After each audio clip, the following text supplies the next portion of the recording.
토요일 오후, 코치가 없는 날엔 엄마가 코치를 대신한다. 엄만 연아의 실질적인 기술 코치다. 또 뭐 하지?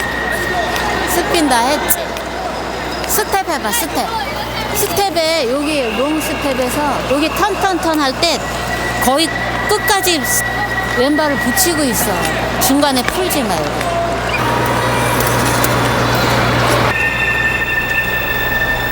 그런데 오늘 연아의 컨디션이 썩 좋지 않아 보인다. 무슨 문제가 생긴 걸까? 다리 아파서 뭘 할 수가 없네요. 다리 아파서 뭘 할 수가 없어. 어디가 어때? 구두가 좀 요 발목 부분이 눌리나 봐요. 눌려서 거기가 이렇게 접히기만 하면 계속 아파서 자주 그러죠. 오늘은 예, 신발이 좀 무너지고 나면 꼭 그 부분이 발목을 눌러요. 스케이트화가 말썽이다. 새 스케이트화로 바꾼 게 고작 2주 전. 그런데 벌써 심하게 구겨졌다. 일단 연습부터 접었다.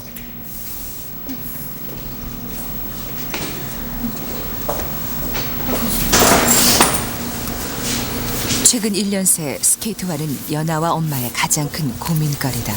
왼발부터 빨리 준비해가지고 갈아야지.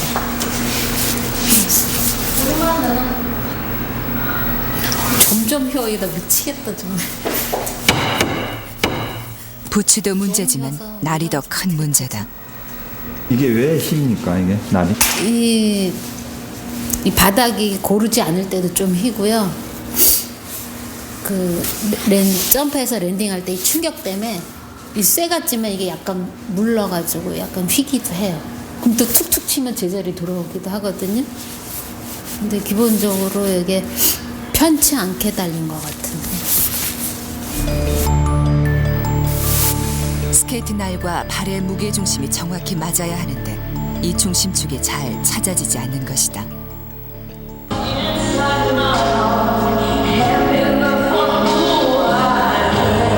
스케이트화 문제가 심각하던 지난해 9월 한 기업에서 마련한 시범 경기에 참가한 김연아는 점프를 하다 3번이나 넘어지는 실수를 했다.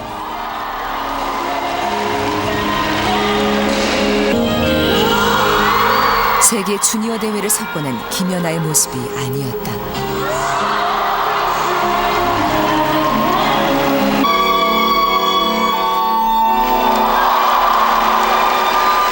이렇게 많이 들어갔네.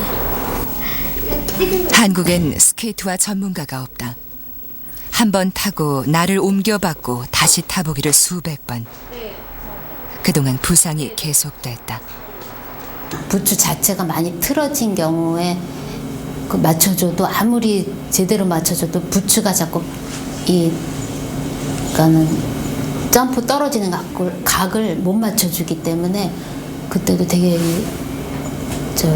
골반부터 무릎 발목까지 계속 부상이 있었어요. 그러니까 그 부츠라는 게 되게 중요하거든요. 자기한테 딱 맞는 부츠, 거기에 맞는 블레이드의 그 센터, 그게 되게 중요해요. 근데 연아는 아마 특이하고 예민해서 진짜 맞춰주기가 힘들어요. 작년 여름 캐나다 전지훈련 때 사온 스케이트화 역시 중심축이 맞지 않았다. 엄만 2달 동안 스케이트화와 씨름했다.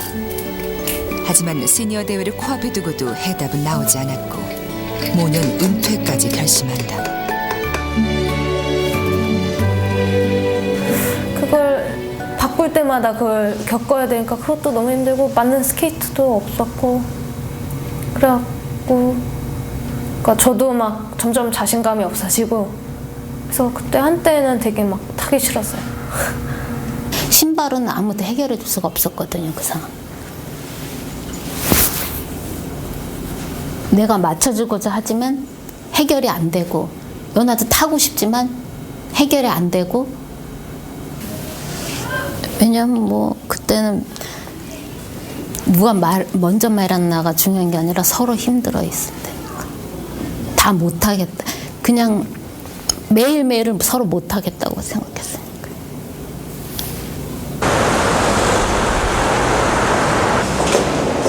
연한 매주 스포츠 클리닉을 찾는다.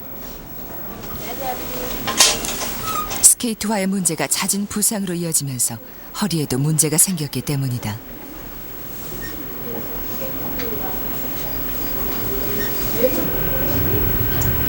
게다가 한쪽 방향으로만 도는 점프 연습도 허리에 무리를 준다. 해야 되는데 약간 기울어. 연하의 척추는 정상보다 3.8도 휘어진 상태. 2번, 3번인가요, 지금? 162를 크는 과정이 근래에 많이 컸어요. 그래서 그러면서 다리가 약간 요 앵글이 각도가 약간 달라졌어요. 키가 큰 만큼 달라지다 보니까 이제 발의 그 스케이트 날이 중심이 달라져야 돼요. 계속적으로. 거기에 몸이 적응하는 과정에서 발목 부상이 좀 왔어요. 계속적으로. 파이널 대회 보름 전 한시도 아까운 이때 모녀가 2박 3일 일본행을 결정했다.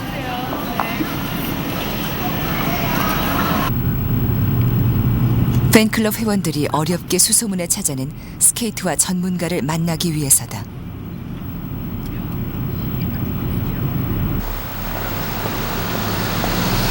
일본 신요코하마시의 피겨용품 전문점.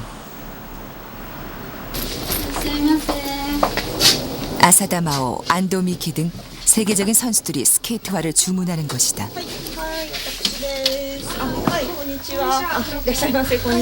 벽에는 사장이 피겨 스케이트 스타들과 찍은 사진이 즐비하다. 브라이언도 있네.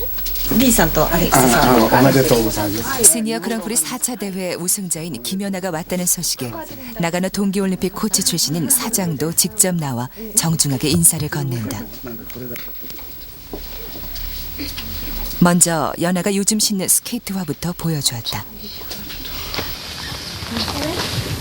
これは一般のホッケーと同じ取り方をしてるんですよね。で、今ね世界では研ぎ方が3種類ぐらいあるんですね。それで、バーティカル型って言ってこの前からこういう風に研いでいくんですね。 스케이트 종류에 상관없이 똑같이 날을 가는 일반적인 기계 대신 사카타 씨는 자신이 직접 개발해 특허를 낸 기계를 사용한다. 이 방법을 이용해 일반 기계로는 갈 수 없는 스케이트와 날 앞부분 끝까지 갈아준다.